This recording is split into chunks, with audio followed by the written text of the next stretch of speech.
Kalau orang grow mindset, biasanya orang kaya. Yang dimana duitnya banyak. Ketika lu melakukan bisnis, lu gagal, ya nggak apa-apa, bikin lagi. Gagal, ya bikin lagi. Gagal, bikin lagi. Cuma orang miskin. Isu finansial seperti harga emas, nilai tukar, selalu membuat pelaku bisnis cepat bereaksi. Nah, tapi menariknya keputusan yang diambil itu sering dipengaruhi oleh pemaknaan informasi, bukan karena datanya.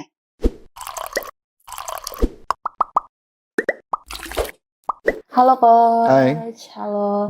Jadi hari ini ada pembahasan seru di Coach. Lagi ramai Coach. Ada pemimpin yang pembawaannya tuh tenang, tapi ternyata dia yang tegas. Sedangkan Tenang tapi tegas. ternyata dia yang tegas. Nah, sedangkan ada nih pemimpin yang ragu, gelisah. Nah, itu tuh biasanya karena dia tuh kurang data atau kita bisa sebut juga kurang clarity. Nah, itu kenapa sih Coach?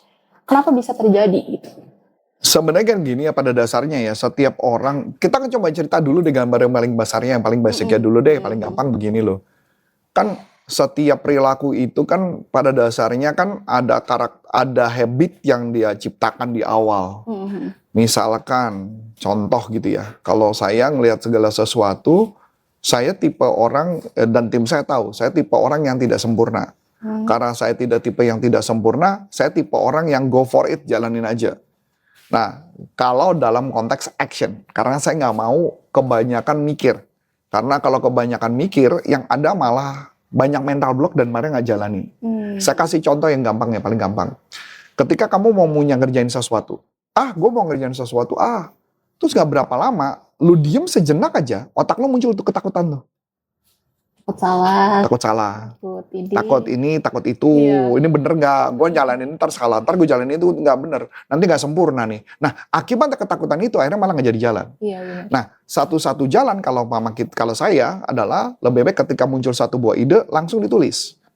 Langsung muncul satu ide langsung ditulis dan saya berpikir, ayo lakukan. Saya hilangin dulu ketakutannya. Masalah nanti problem mau urusan nanti, yang penting jalan dulu aja. Yang penting jalan, urusan nanti gambarannya. Nah itu dulu yang kasih gambarannya. Makanya kenapa penundaan itu sangat jarang buat saya. Saya tipe orang yang, ya udah lakuin, jalan, dah gitu ya. Nah tetapi kasih gambaran, itu kan karena kebiasaan dibentuk. Tapi ada juga ketika masa kecil orang tersebut, misalkan contoh, ketika dia mau memutuskan sesuatu, dia kan perlu data dulu tuh. Yang jadi masalah kadang-kadang orang yang datanya terlalu banyak, akhirnya nggak mutus-mutusin juga, itu juga jadi problem. Iya, iya. Benar nggak? Nah, kalau pemimpin yang terlalu ngumpulin data terus-menerus, akhirnya dia nggak akan sempurna. Nah, sedangkan juga pemimpinnya, makanya kenapa dia menjadi peragu. Ya kan? Bisa jadi peragu itu sebenarnya orang yang sempurna. Tapi bingung aja ya. Saking sempurnanya dia bingung mutusinnya. Nah, ya memang kalau menurut saya peragu itu bagus kalau untuk ditaruh di bagian berkaitan dengan orang yang mencurigai setiap data. Kalau istilah saya gitu loh, kalau mama dia mencurigai setiap data, mendingan ditaruh yang bagian itu, yang QC, bagian dia tuh. Tapi orang yang melakukan action, ya orang yang cepat melakukan action, seperti apa? Sales gitu. Sales kadang nggak punya data, kadang dia nggak punya. Bahkan mungkin Mas Adi masih ingat dulu, ada satu sales ngomong gini, ngapain belajar produk kelamaan, kan lu bukan mau jadi dokter produk, udah jualan aja langsung. Ya, itu kan mental juga kan, itu luar biasa. Itu kan artinya orangnya langsung ngelakuin. Nah, sebenarnya idealnya adalah seorang pemimpin itu harus punya kejelasan, sejelas-jelasnya, dan dia memutuskan berdasarkan data yang dimiliki hari itu. Data apa yang dimiliki? Karena data apapun tidak akan ada sempurna. Saya kasih gambaran yang contoh menarik nih ya. Ini menarik ya, gara-gara ceritanya tuh kayak Dian Sastro tahu? Tahu. Dian Sastro ngobrol sama Raditya Dika.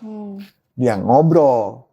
Rupanya ini dua orang pintar gitu. Dua orang pintar suka nonton YouTube yang menurut saya YouTube yang cukup tidak normal gitu. Yang tidak normal orang lakuin. Saya juga mau nonton belum sempat gitu jujur beberapa.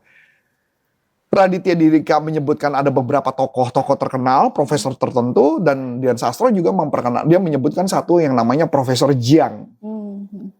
Nah di Profesor Jiang dia suka banget nonton itu gitu loh. Ternyata saya iseng, saya cuma tahu, oh ya, mau nonton belum, karena nontonnya tuh sejam lebih gitu kan. Saya lagi fokus sama hal yang lain, jadi saya nggak fokus di sana. Tahu nggak yang menarik di Profesor Jiang? Dia mengatakan, jadi waktu itu ada satu konten muncul gara-gara nonton Profesor Jiang, dia menemukan tentang growth mindset dan fixed mindset. Dan ternyata dia menemukan orang susah nggak bakal bisa menjadi kaya. Orang susah. Nggak bakal bisa menjadi kaya. Dia menganggap bahwa orang yang hidup susah, dari hidup susah, untuk naik ke level menjadi kaya, itu sangat berat. Lah, ini kan kontradiktif. Iya. Menurut saya. Tapi itu ditonton sama Dian Sastro, suka tuh. Dia juga mengatakan, orang miskin, itu sulit untuk grow mindset. Nah lo, itu penelitian dia. Menarik dong? Yeah. Kenapa? Ada penjelasannya. Kalau orang grow mindset, biasanya orang kaya. Yang dimana duitnya banyak. Ketika lu melakukan bisnis, lu gagal, ya nggak apa-apa, bikin lagi. Gagal, ya bikin lagi. Gagal, bikin lagi. Coba orang miskin. Nyerah gitu. Begitu dia gagal, habis duitnya semua kan? Bener nggak? Iya. Nah, jadi pola itu terbentuk. Ini kan kontroversi. Nah, pertanyaan saya, ketika saya membuat satu buah program atau pelatihan dan sebagainya, saya kan harus mengambil keputusan. Teori itu mungkin benar. Profesor Jiang itu mungkin benar teorinya. Tetapi kan bukankah semua teori-teori ilmu psikologi, teori apapun selalu ada dua sisi, ada dualisme. Nah, jadi pertanyaannya, kalau saya ngambil keputusannya terlalu lama, akhirnya menjadi problem kan? Betul. Nah, itulah makanya yang dibutuhkan adalah clarity. Clarity mengenai apa yang mau saya kerjakan, objektifnya apa, saya butuhnya apa, itu yang saya kerjakan. Nah, makanya banyak orang yang istilahnya double minded itu artinya bimbang hati, yang ketika dia mau melakukan sesuatu, dia cuma memberikan perintah tapi tidak jelas, maka timnya menjadi problem. Betul dong? Betul. Nah, makanya begitu juga orang yang memberikan perintah jelas, makanya kenapa perlu ada pemimpin dong. Makanya pemimpin itu yang harusnya mentransfer knowledge itu ke bawah dan bawahan dong. Iya. Exactly. Jadi balik lagi, kejelasan informasi adalah tujuan outcome-nya apa. Saya kasih contoh juga paling gampang. Saya ada satu buah project dengan salah satu penyedap makanan. Saya cuma nanya, tujuan outcome-nya apa nih? Tujuan outcome yang saya dapat, saya kerjakan berdasarkan outcome. Karena saya tahu clarity-nya dulu. Itulah teknik yang dipakai disebut meta model atau chunking down untuk mencari spesifik informasi dulu. Yang dimau apa? Gitu ya. Misalkan yang paling gampang nih contoh, kamu mau buat konten YouTube. YouTube-nya targetnya untuk apa? Nah, kalau YouTube targetnya untuk mental health, umum, ya udah kita buat konten mental health, umum. Tapi ketika kita ngomong target marketnya adalah pebisnis, berarti ngomongnya tentang bisnis. Nah, itulah makanya clarity, kejelasan itu harus clear dari awal. Tujuannya apa? Karena gini, saya nggak mungkin lah setiap orang bikin konten atau apapun tuh cuman iseng-iseng, nggak mungkin. Pasti ada tujuan. Bahkan begitu juga di konten di sosial media, bikin konten tujuannya apa? Mesti clear dulu, jelas dulu. Gitu gambarannya. Ini contoh lagi, ada contoh. Kemarin saya diskusi sama istri saya, kita punya rencana misalkan mau ngambil sosial media, misalkan kerjasama dengan sosial media. Saya cuma bilang sama istri saya begini, kita udah siap atau belum? Jangan jawaban siap itu berdasarkan motivasi, kita pokoknya tabrak aja dulu, jalan enggak, saya bilang. Coba clear dulu, tujuannya apa? Dapetin omset. Caranya gimana? Flow-nya. Begitu saya jelasin ke istri saya dengan clear, dia langsung bilang, iya itu mah tim kita mah belum mampu. Nah itulah.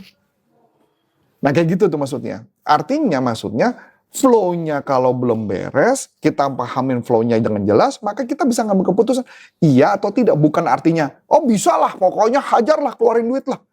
Habis itu tim kita berantakan. Nah itu yang sering banget terjadi. Nah jadi gitu ya. Jadi artinya clarity ada kemampuan seorang pemimpin memahami persoalan dengan jelas, memahami problem dengan jelas. Bukan cuma sekedar jalan aja, kerja aja, nggak bisa ya.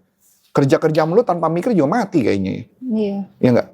Jadi kerja, pikir ini bener nggak? Ya istilahnya kalau Panji Pragiwaksono lagi bercanda gitu kan. Dia bercanda, tahu ya yang lagi rame tuh Mensreya, dia bilang gini. Kerja mulu benar, tapi gimana dengan orang kerja bikin WC, toilet WC yang jongkok, tapi ditaruhnya di tembok. Itu nggak benar gitu. Itu kan kerja yang penting. Iya, kerja jadi gitu ya. Bener kan? Apakah orang itu salah? Nggak salah kerjanya. Karena disuruh kerja kan? Iya, disuruh kerja. Tapi dia mikir nggak? Enggak. Clarity nggak? Nggak. Yang penting pasang. Dia nggak tahu, dia pikir itu tadi ditaruh di situ artinya dia pikir kayak dianggap mungkin urinoir, saya nggak paham. Mungkin dianggap sama aja kayak beberapa barang. Jadi karena dia tidak jelas perintahnya, kerja itu harus ditanyakan secara jelas dan pemimpinnya menjelaskan atau tidak. Itulah clarity. Jadi saling komunikasi juga ya Coach ya? Saling komunikasi dan saling tanya. Bawahan juga jangan mengerjakan pekerjaan begitu saja, tanya. Memang saya tahu kalau di korporasi ada yang bawahan nanya ke atasan, atasannya bilang, udah gak usah banyak nanya, kerjaan aja dulu. Ada yang kayak gitu juga saya nemuin ada. Tapi balik lagi, clarity itu sebuah kejelasan ketika ngerjain ini tujuannya apa, purpose-nya dulu. Setiap tindakan ada tujuan, nggak mungkin nggak ada. Itu gambarnya gitu. Ayo. Iya, oke. Wah, menarik banget nih pembahasan kali ini bersama Coach Arif. Buat teman-teman yang ingin tahu lebih lanjut, ingin diskusi lebih lanjut, boleh langsung aja join grup WhatsApp yang ada di kolom deskripsi. Sekian dari aku, Aya. Dan saya Coach Antoni, saya mengucapkan terima kasih, sukses buat Anda, sampai jumpa, NLP for Business untuk Indonesia. Bye-bye.